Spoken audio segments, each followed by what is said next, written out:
he just said, "Oh yeah, Fela, the most chilled dude of Shanghai."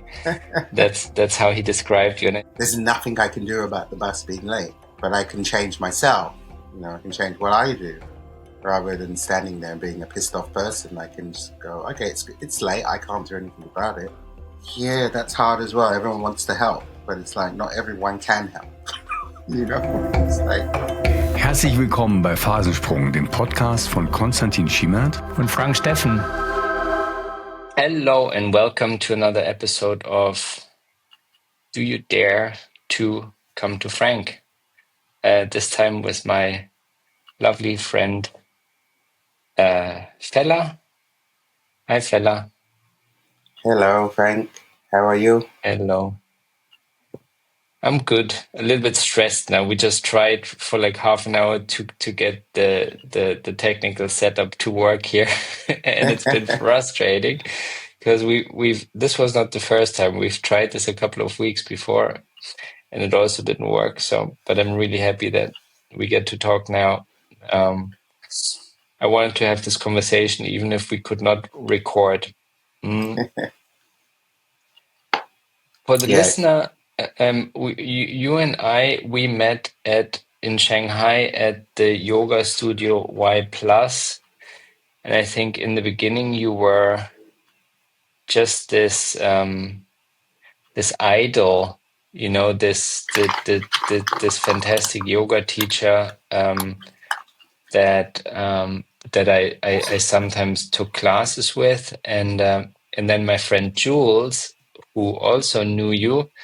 He and I think he knew you a little better than me. Like maybe he had spoken to you before, and he just said, "Oh yeah, Fela, the most chilled dude of Shanghai." That's how he described you, and I think that's really that kind of hits it pretty well. You are very chilled, and then then we became friends, and you also introduced me to John Bentham, and because you saw that I was open to start on a spiritual journey, and you knew that John was teaching the Diamond Cutter Sutra by Geshe Michael Roach, and also you helped me to take my first steps on my vegetarian journey, and then a friendship developed, and then you were the taste giver, so to speak, for the next restaurant that came up, Kush, where the first menu was all basically from your head.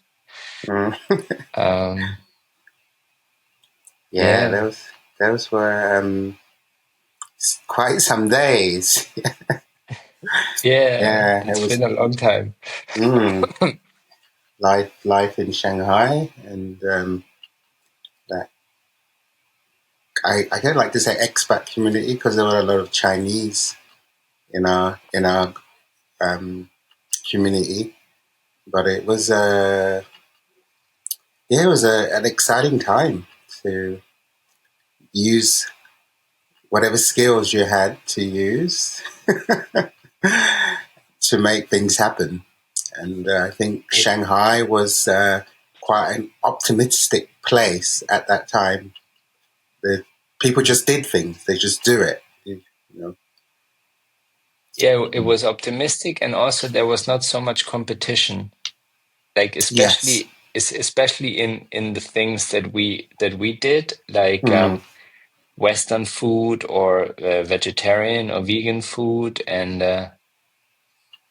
like Western restaurants.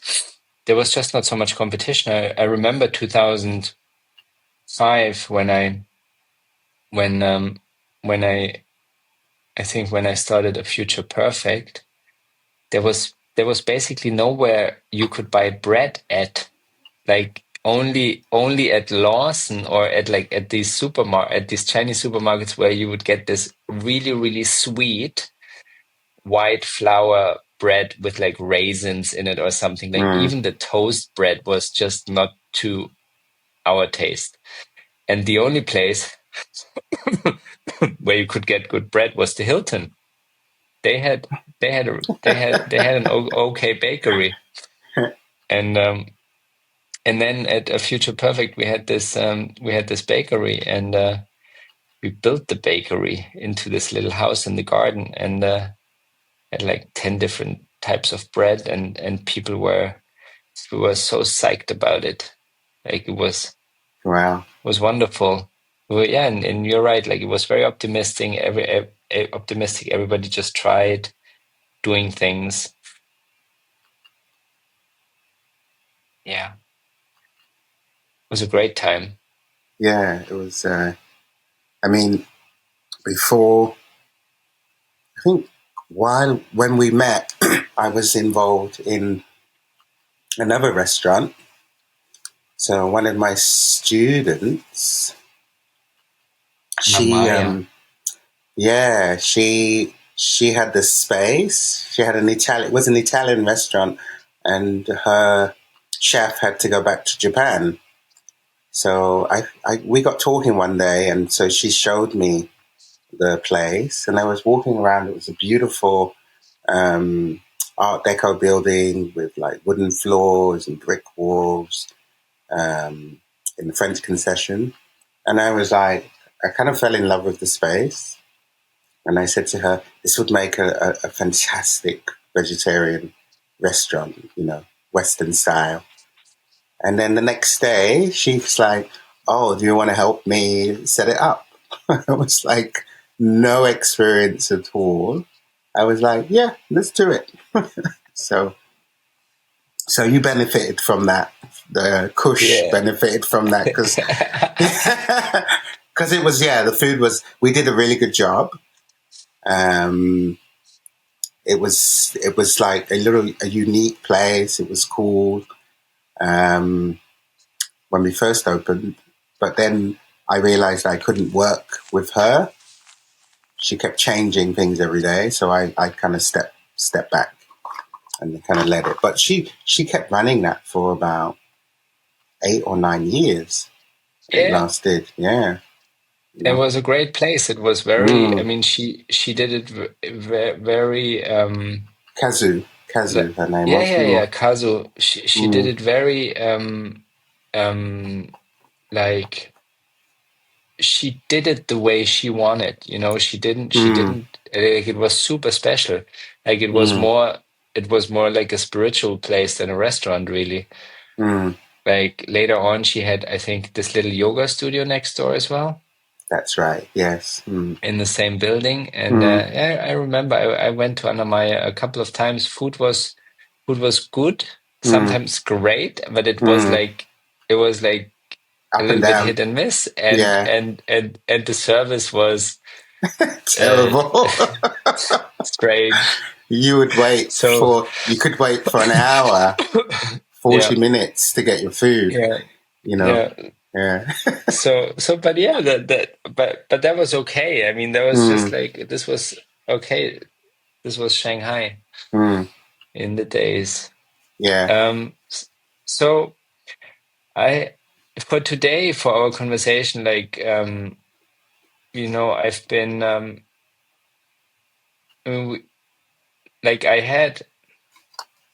I think like today, what I want to talk to you about, I mean, we can talk about crisis, or any other topic as well. But what came to my mind is that I feel a little bit stuck. I don't want to say I have my own crisis here, because like, considering the crises that are going on worldwide, what I'm talking about now is not a crisis at all. But I'm a bit stuck, or not a bit, I am stuck. And and I wonder if we can dive into that for a moment. Like with this podcast, like, I don't really know where I want to take this. I think I had 4 episodes now with people that really shared about crises they experienced, and I really enjoy the conversations. And I get a lot from it, and it doesn't feel like work at all. And my guests also have a good time on the show, and I also got some good feedback from people who listen to it. But it's not like I don't see the audience growing, for one.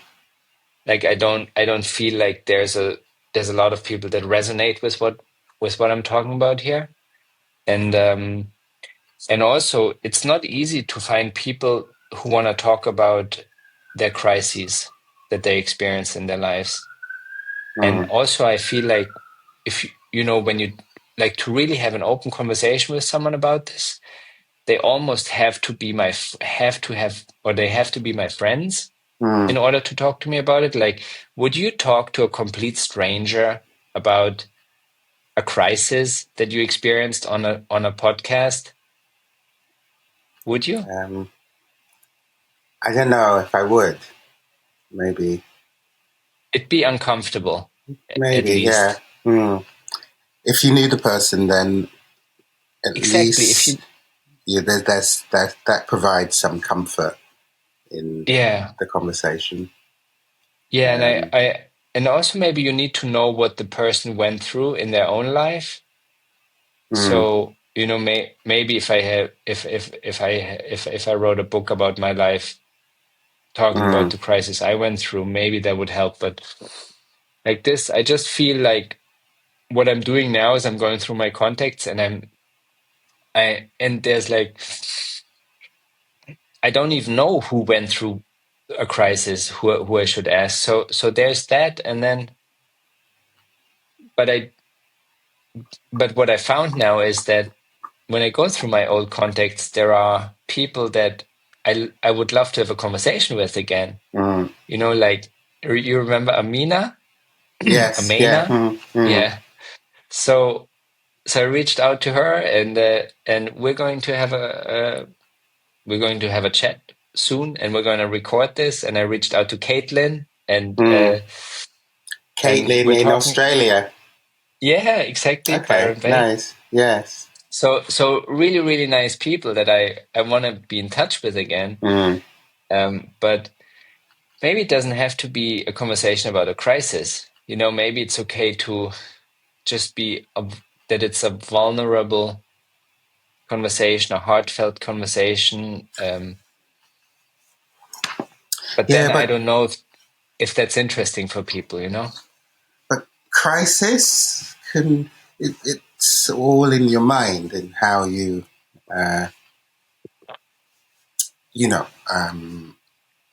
so a crisis for one person is not a crisis for another.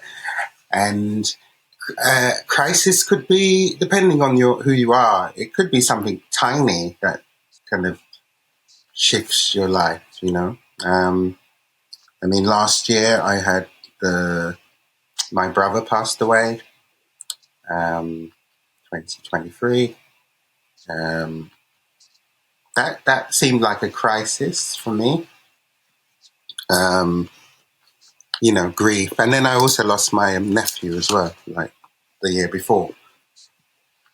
So, that could be a crisis. And it just depends on how you deal with it, and how you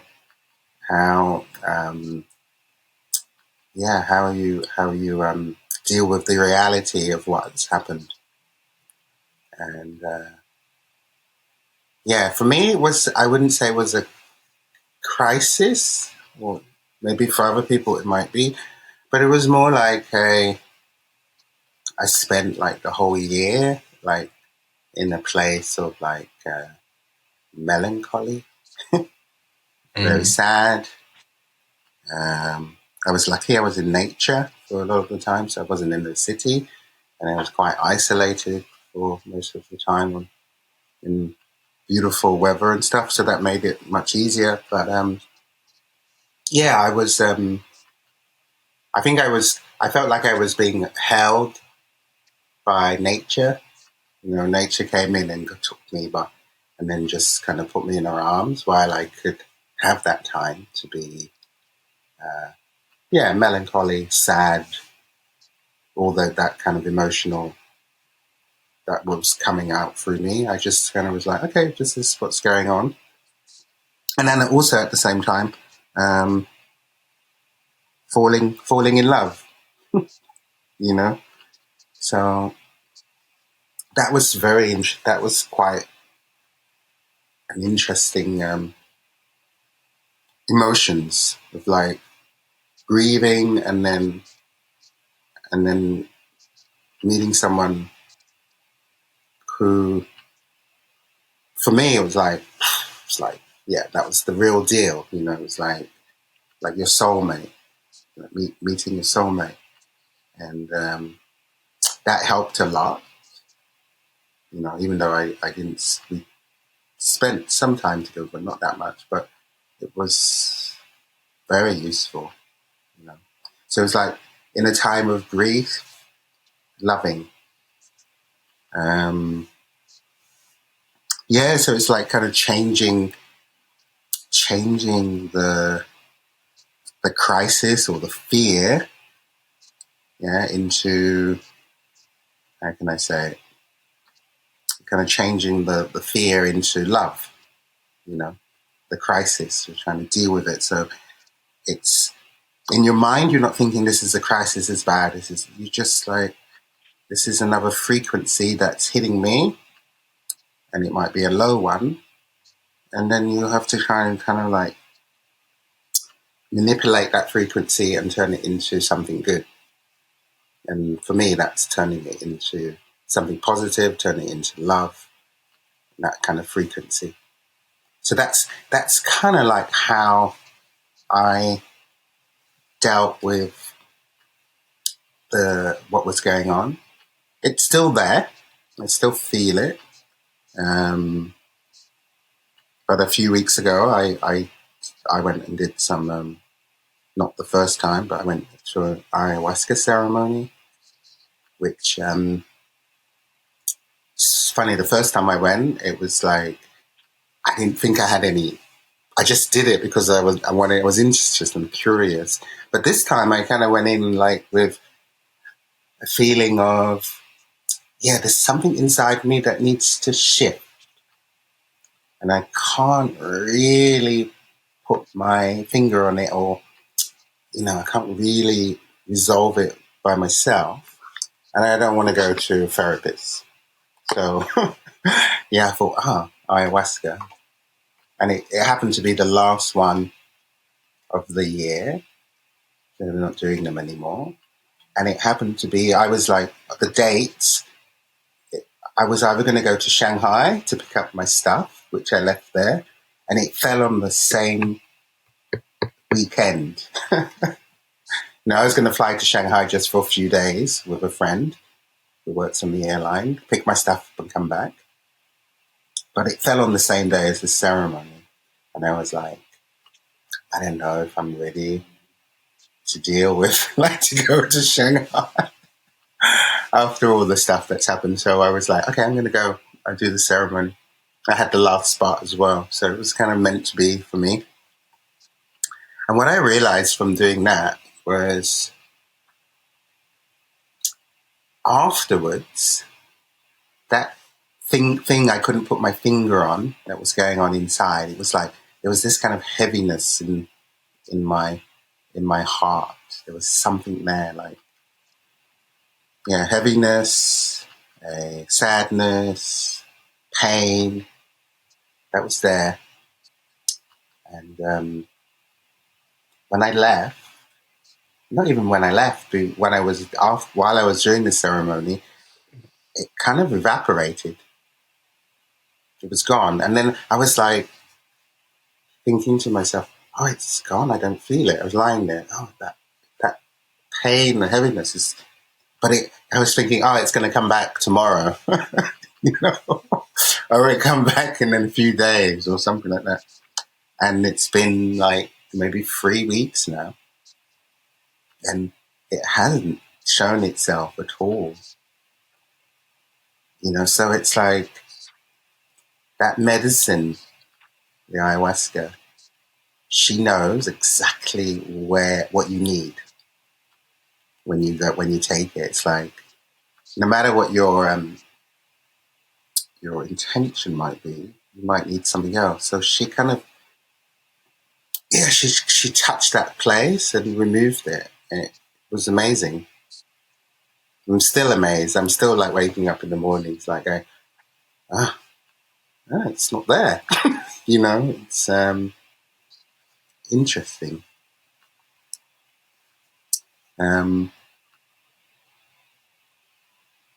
So the crisis, go back to that. Yeah, we just have to kind of change it into the fear, change it into, because the crisis is basically fear, and change that into love. Yeah. And then Could be fear or also could be sadness, right? Could be sadness, could be sad. shame, could be guilt. I guess any type of negative emotion. I think probably a crisis is just like being in the state of negative emotions. Yeah, low. At a level that is so uncomfortable that you would call it a crisis. Yeah, right. So like a low frequency energy pulling at you.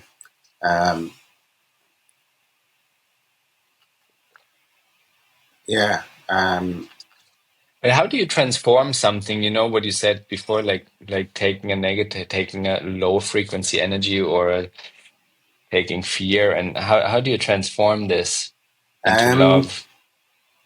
It's having space. So basically, like for me, it works like this. It's all these thoughts, emotions show themselves. They kind of arrive.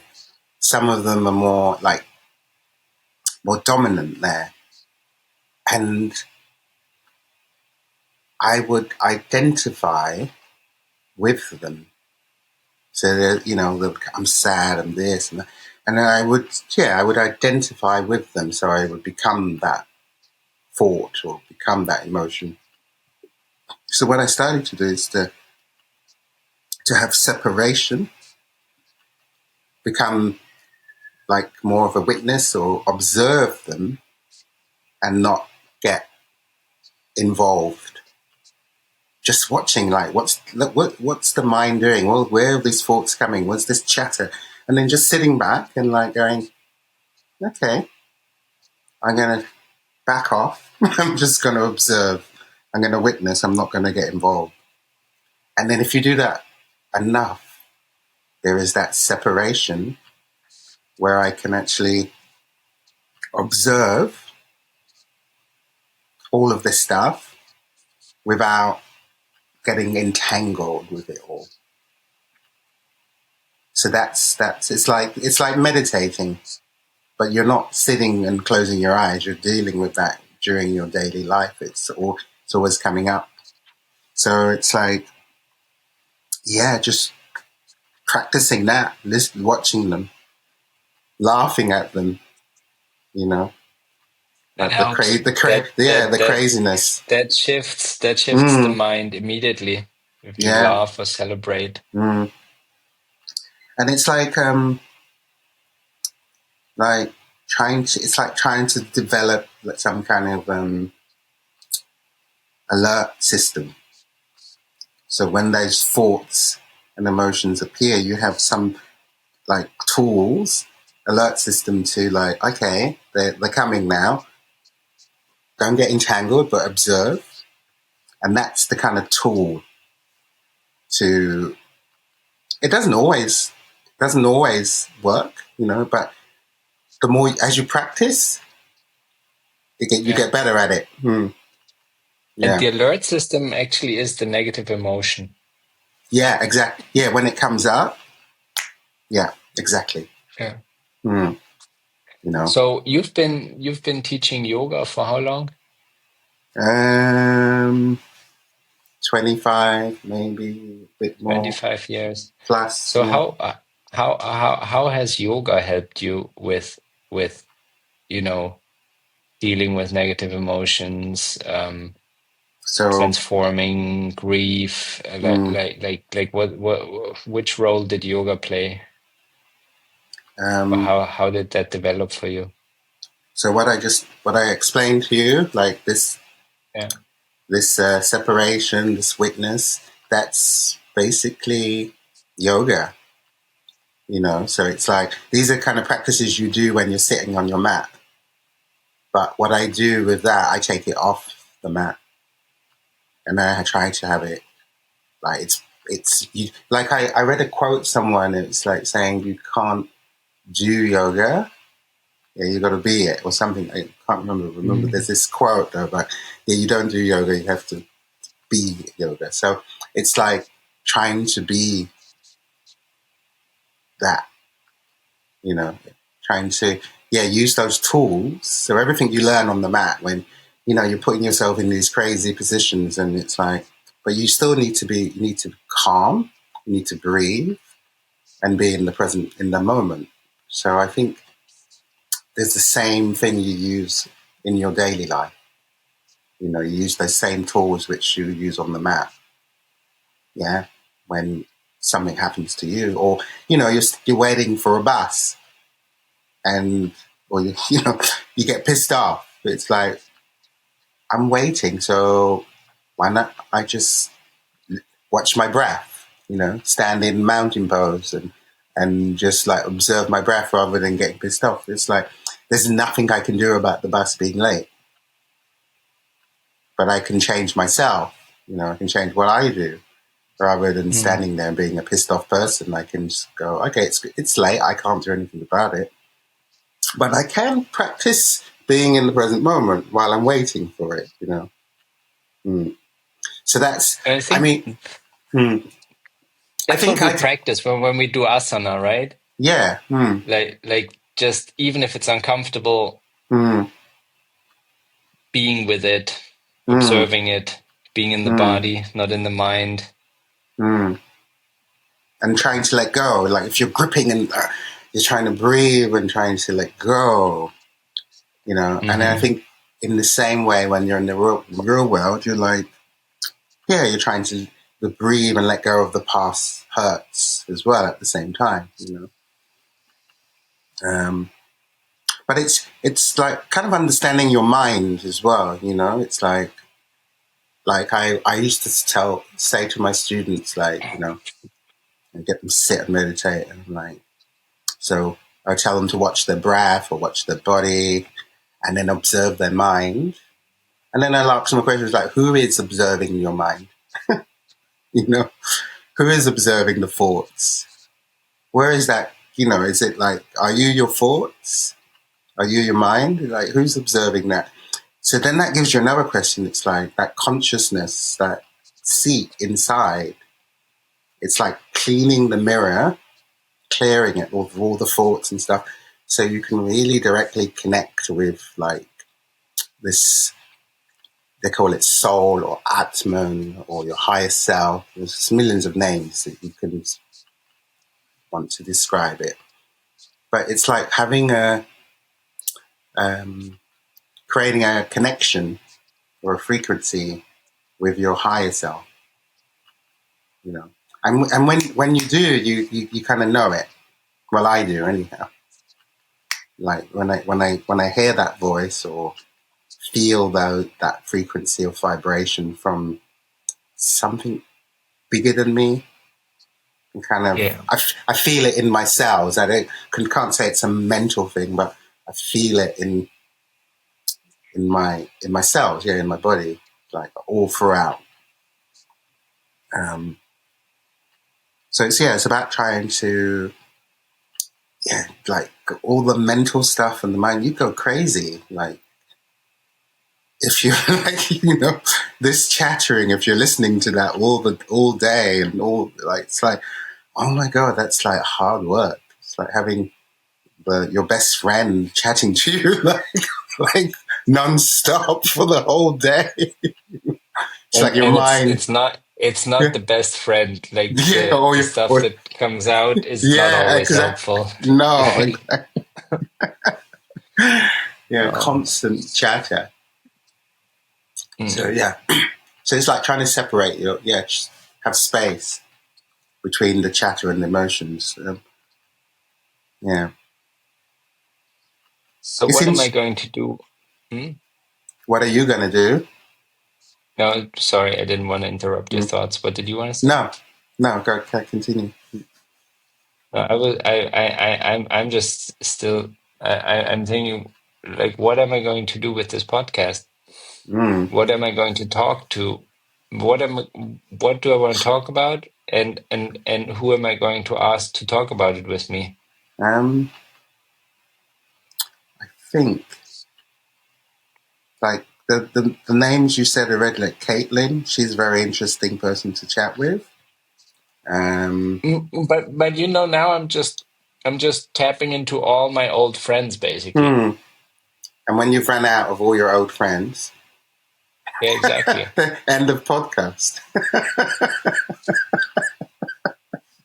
And I start again. Yeah. Like, No, but you could, you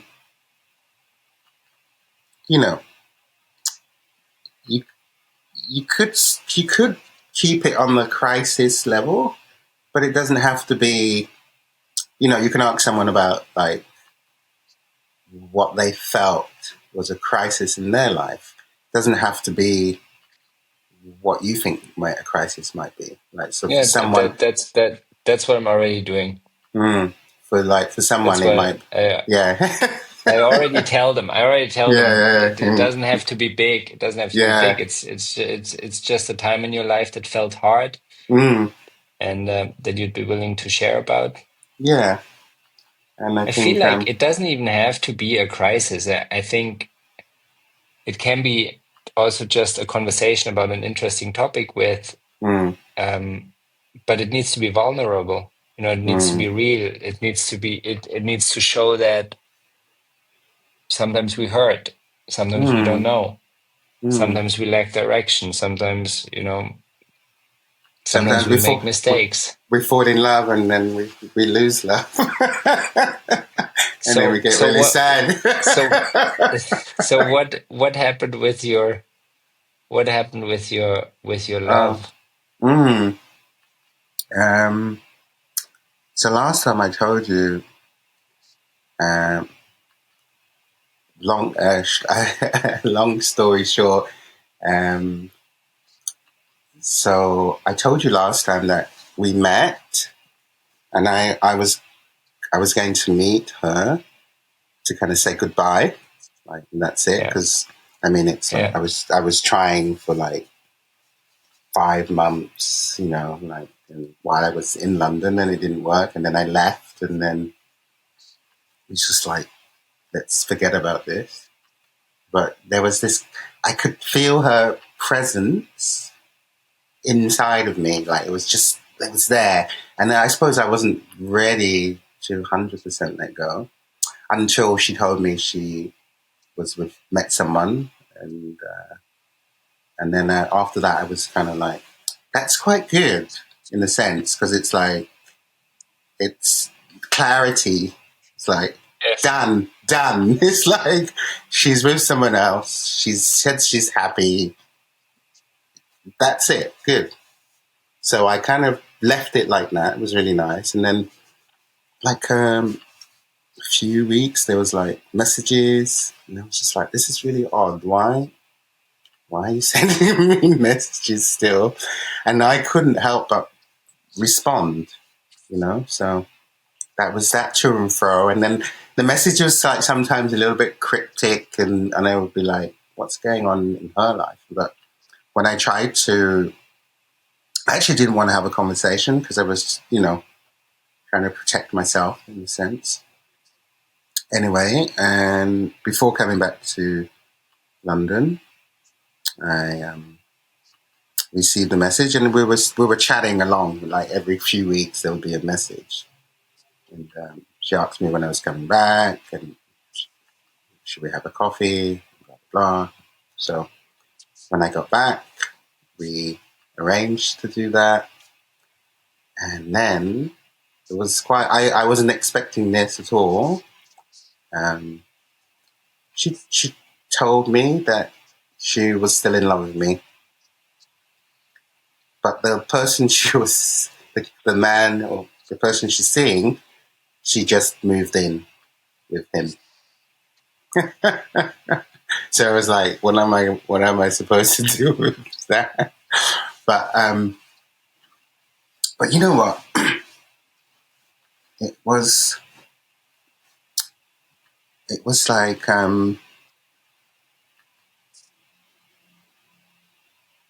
it was really nice to hear that from her. Like she had that. I was kind of putting myself in her place, like, oh my God, like, you know, you've just moved in with someone and here you are sitting telling me that you're still in love with me. That takes some guts. You know, you were pushing me away for like five months, and then you know, that takes a lot of like guts, and yeah, and the turmoil what she must be going through, like being with someone else and knowing that she loves me. I've experienced a similar thing, so I kind of empathize with it completely and understand. So yeah, and I just, you know, for me, I was like, look, I'm here for you, whatever you need, you know. So, and the outcome, I have no idea, and I have seen her since that conversation, and Ever haven't? huh? Did you see her since then? Yeah, I have. Yeah, I saw her, and yeah, I don't really know what is happening or what will happen. I'm kind of just, it's up to her. She's in the situation she's in, so there's not much I can really do about it. But I did tell her, I did say to her that I'm living in a huge house by myself. So if you, if you need to move, then you know I am here. So yeah, I really don't know. I'm just now I'm like quite peaceful. Yeah. Yeah, I can't. My brain can't be this chatter stuff. I can't be getting into that. I just have to go. Okay, it's been like we met 2 years ago.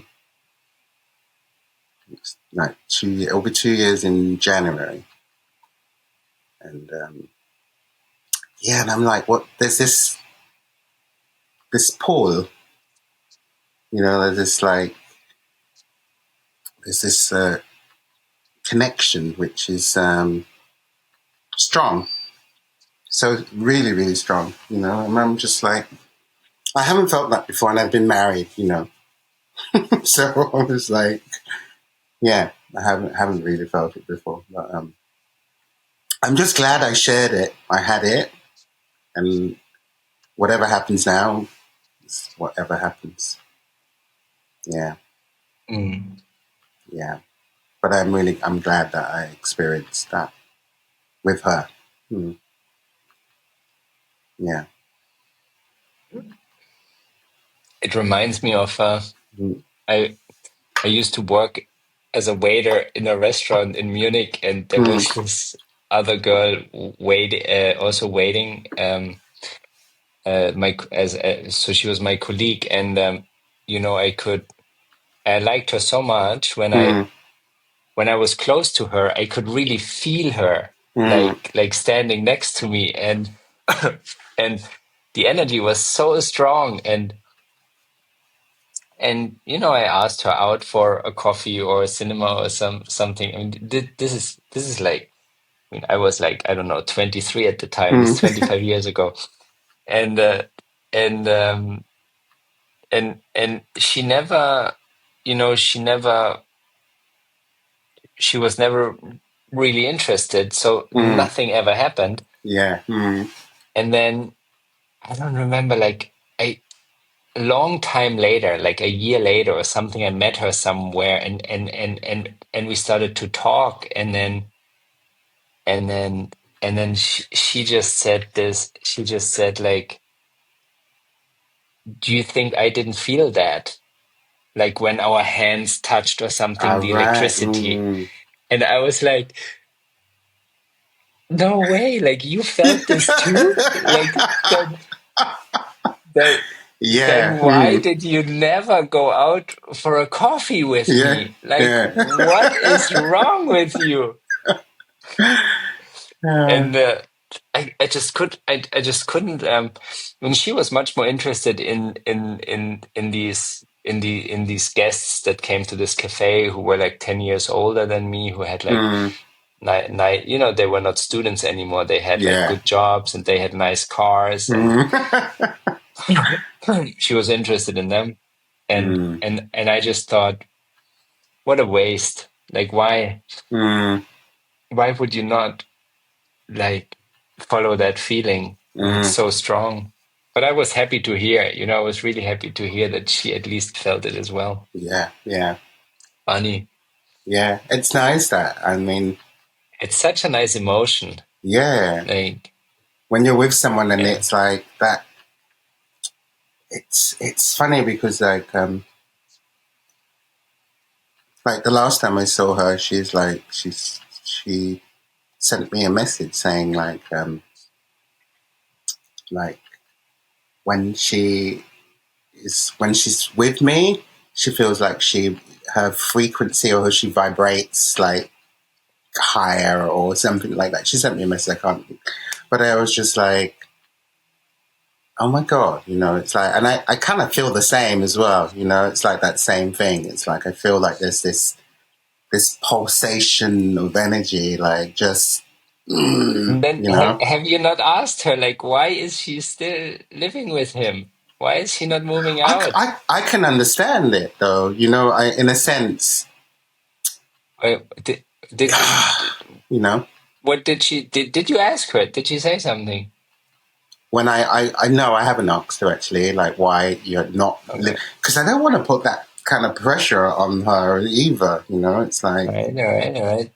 there's that, and I've already offered her, like I'm here and I have a space, so, Right. but she has to figure that out by herself, you know, it's like, Yeah. she knows, I'd be so curious to know why, like, you know, if she feels like that, like, what is holding her yeah, back? Like, okay, so you yeah, say you think you know, so what are your thoughts? what do I think it Why? is? I Yeah, just you feel said like you, it's like you moved in with someone, like, I suppose, I don't know, yeah, I don't know, but just moving in with someone, when she told me, I suppose I wasn't around, so, you know, even if she was feeling it, I wasn't here, when whatever feelings she had about me. mm, So she still was in this process of being with someone else. She moved in. What's stopping her from moving out?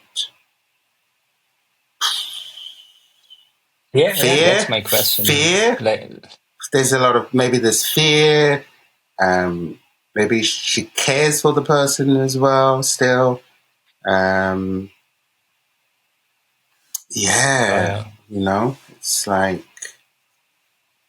um, it's like she moved a month ago, and then to move out, I don't know, to be honest, and she but probably also doesn't. Maybe she's just, you know, if she's a nice person, it's also a horrible thing then to do this with someone, to move in yeah, and then move out. Probably there's yeah, financial obligations.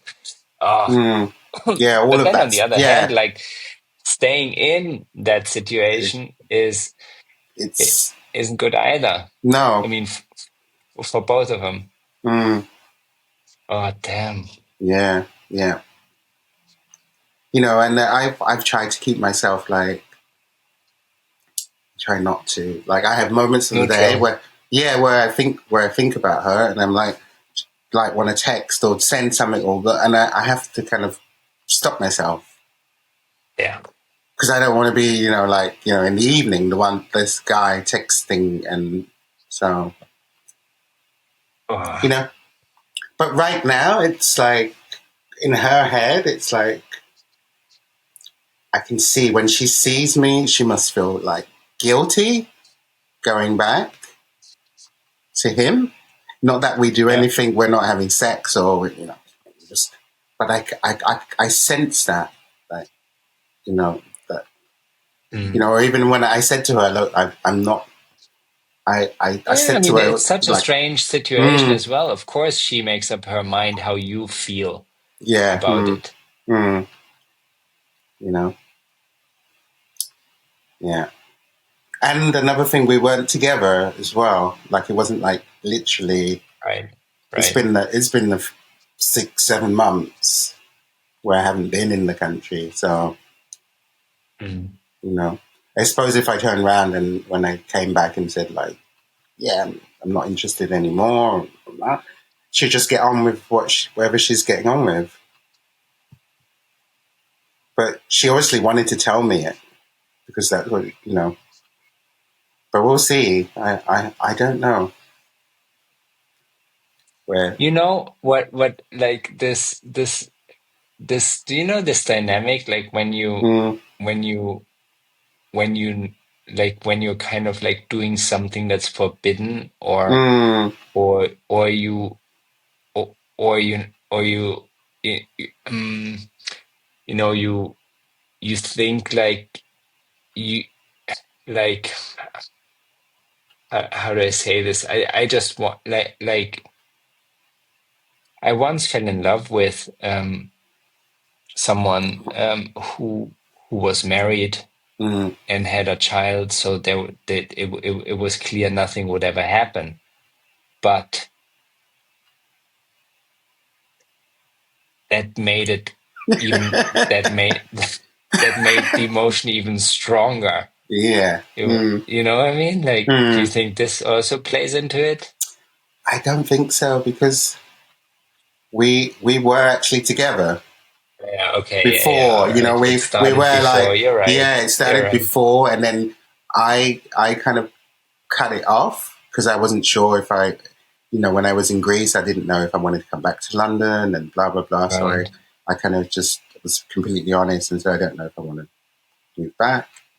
So I cut it off, and then 2 months later, I said to her, like, I made a mistake. And I think, so that's what she told me, like, that when I came back, she was still pushing me away because of maybe how I hurt it, how I hurt, how much hurt I get. Yeah. The pain. Yeah. So I can see, yeah, all that confusion. Like, so when I came back, it was last year, December, when I came back from Greece. And so I was here until I left again in like March or April. And that whole time I was like, trying to fix it or mend it, or, and it was like push, push, push, push. I could, and yeah, but I kept trying. Normally I'm like, if someone pushed me away, I'm like, I'm running. I'm gone. I'm like, okay, you're not interested, then I'm gone. But I just kept, I just kept trying. And yeah, until it's turned out to this, how it is now. Yeah. But it's nice because the ayahuasca was good as well, because that heaviness in the heart is not there. And so for the grief and What do you think loss, that was? I think that could be from grief and loss, the loss of love, grief, all combined together, and like, and so now I don't feel it. It's not, there.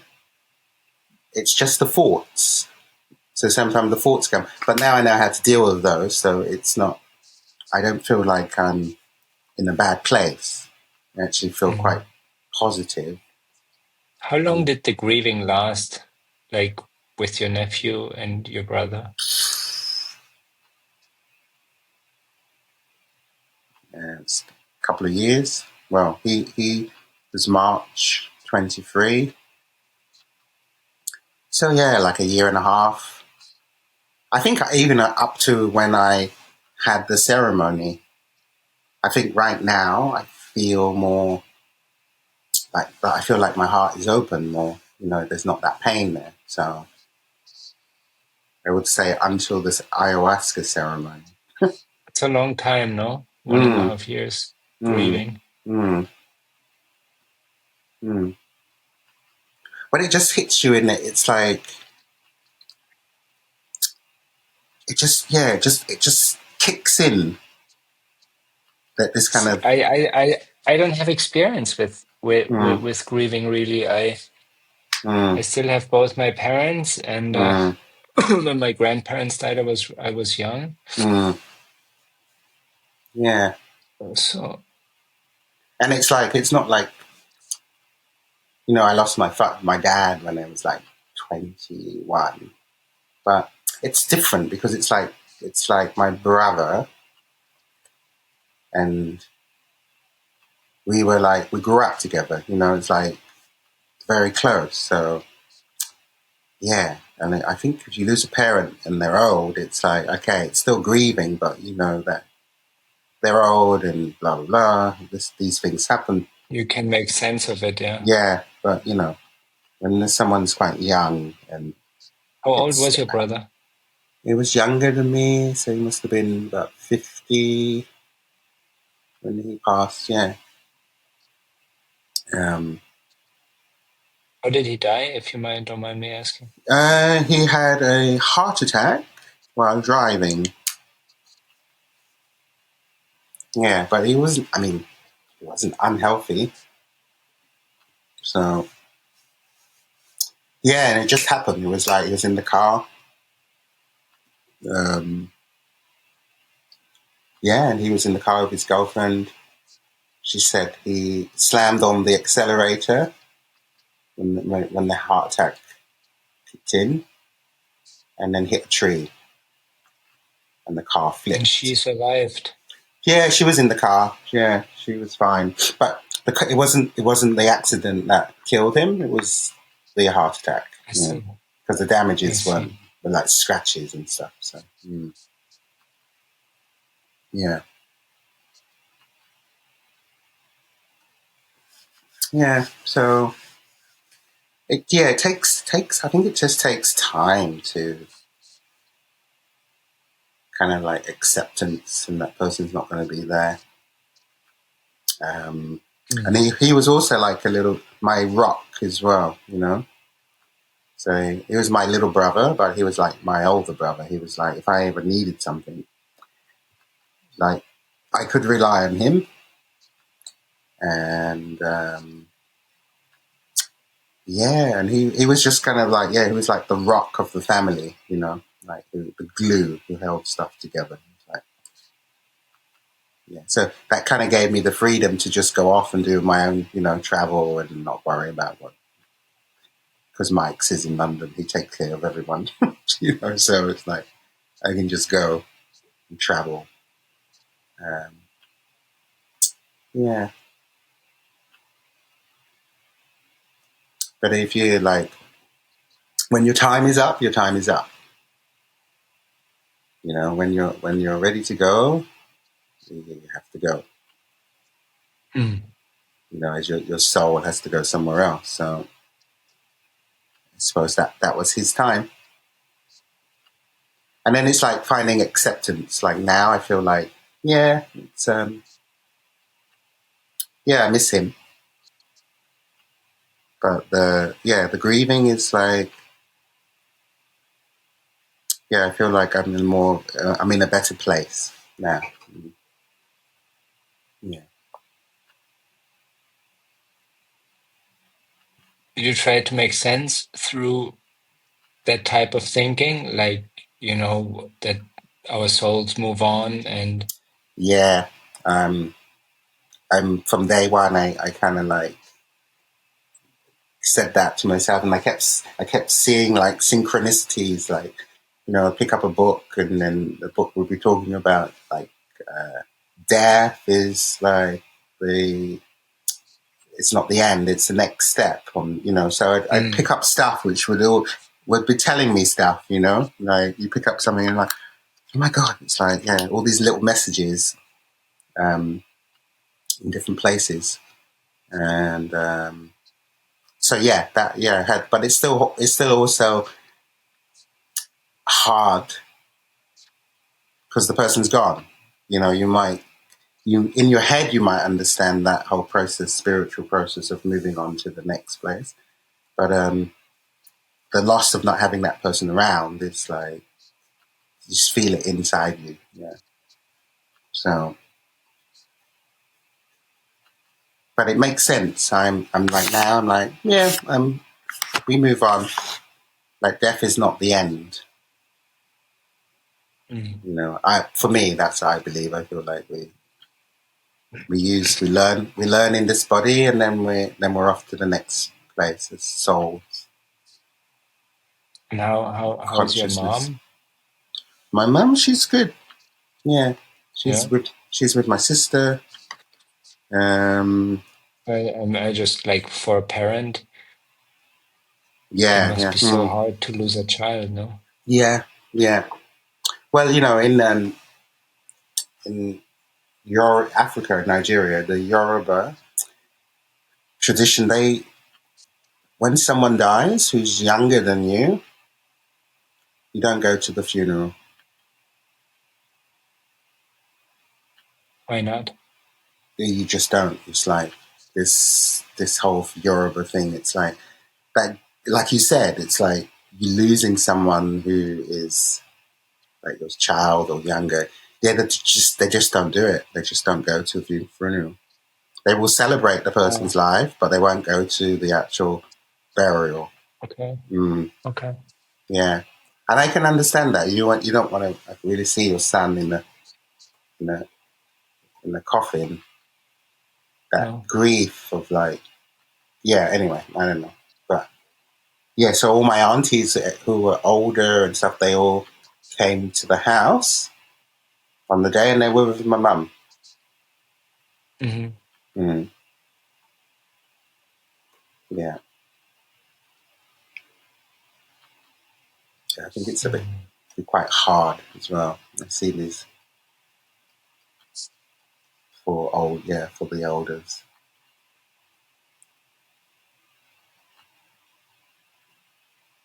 Yeah.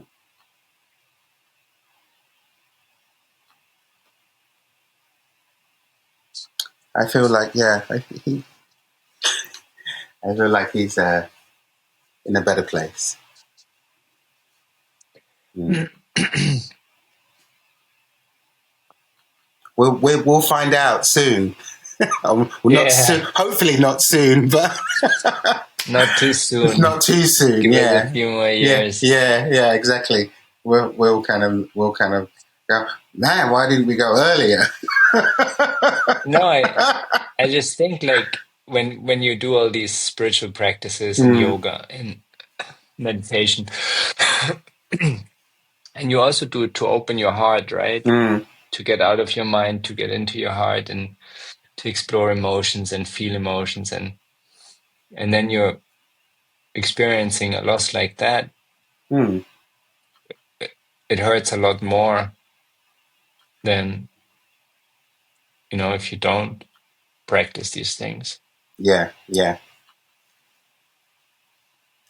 My practice has been like my my little savior. Meditating,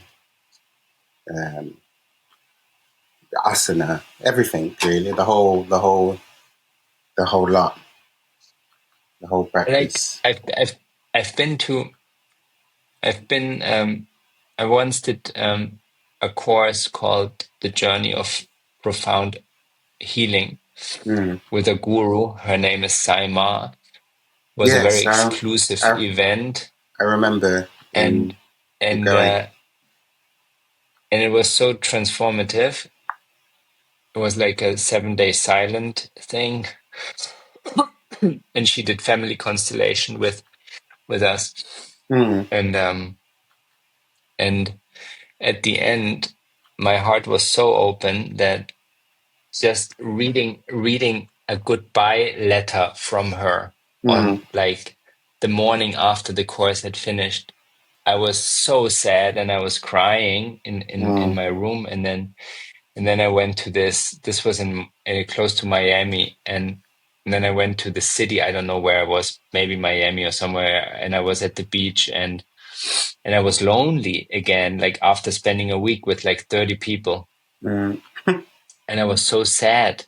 I was so sad, but the sadness was also totally okay. mm. Yeah. You know, it was Mm, like I was so sad, but I enjoyed being so sad mm, because it was just such a clear mm, sadness. Like it was, I knew where it came from. I understood why it's here, and and I knew it is basically it's right to have mm, this sadness now. It's also it's the price that I pay for having my heart mm, so open, and mm, and it was okay. And you know, there was this little shark who he was maybe a meter long, and he was still alive, but he couldn't swim properly anymore. So he kept being washed to the ocean, like mm. Yeah. to the sand. And I took him and I threw him back into the ocean. But then he just came back, and he couldn't swim anymore. He was basically dying, Mm. and it So was just you so so sad to see. so you To prolonged you yeah, prolonged I I didn't know what his to do with death. this guy. Like, I think I threw him back twice, and then I was like, okay, forget it. Like, He's I like, can't. Jesus, I'm coming to die, and you'll keep throwing me Yeah, back. How much effort exactly. takes? Yeah, no, Yeah. but yeah, I just felt so sad. Yeah, you saying that, it's Mm. like remind yeah, so like this whole time I've gone through it, it's like it was a license to be sad as well, you know, like I kind of I did enjoy I say I enjoyed, but it was like I I just went with it. You know, I went with the whatever feelings and stuff that was going. And it was So probably also a license to slow down, right? To slow down, to yeah. to worry less about things, Mm. And then because also, it takes. you know, and also Mm, like you have people around you as well. Like, you know, everyone's so, are you all right? You know, like just trying to, you mm. know, and yeah, that's hard as well. Everyone wants to help, but it's like not everyone can help. You know, it's like when you're with, because I was on the island for, like, I was in Greece on the island, so like, you know, so people want to help, and I'm like, if I need your help, I'll come to you, you know, but you know, and what was really nice. There was another lady who she lost her brother like literally around the same time, like maybe a month or two later. You know, she also comes to the island, so it was really nice to chat with her because it was like she gets it. She knows exactly what it Mm, is that I'm going through, and I know what she's going mm. through. So it was like this, like it was beautiful just to speak Perfect, to that person. perfect. Yeah, yeah, yeah. Because you both Yeah, really know. Other yeah, people, yeah, you speak with them, but they don't get it. But you know, yeah, she really like we really got it. yeah. So that was a very beautiful moment. Mm. Was she attractive? What's that got to do with anything? don't know. No, I do know. I just think if if you if somebody gets you, if somebody gets your pain, like such pain, if someone else gets it, it's just so easy to fall in love with them. Yeah, I suppose not in this case, anyhow. Yeah. But I can see, yeah. But then you're vulnerable and there's all this other stuff going on as well. So you've got to be. Is it love or is it something else? I don't know, but. Of course, can be, you're right. Grieving and Neediness, yes. Or not neediness, but just the looking for comfort, right? Looking for a different emotion. Yeah, looking to have some love, have someone close or. Yeah. Dude, that brings us to the hour. Okay. I'm still not 100% sure what my topic for. Maybe I go back to the original thinking, and it's just frankly speaking, and we just talk, and I just talk about, like, just have real conversations with real people. Yeah, we'll see. Yeah. It'll show up. I think, if I've learned something in life, it's that I can trust life a lot more. Yeah, that was another trusting life. That's what ayahuasca said to me. Told me to go out there and trust life. Yeah, that was really interesting as well. Like, I get when she says that, I get where she's coming from. Yeah. So, thank you for taking the time talking to me on this episode. Thank you. And it was wonderful. And I'm gonna ask you after the recording. I'm gonna ask you, if people can get in touch with you, and maybe I can put something into the show notes. But for now, we're just gonna say bye-bye. Bye-bye. Thank you, Frank.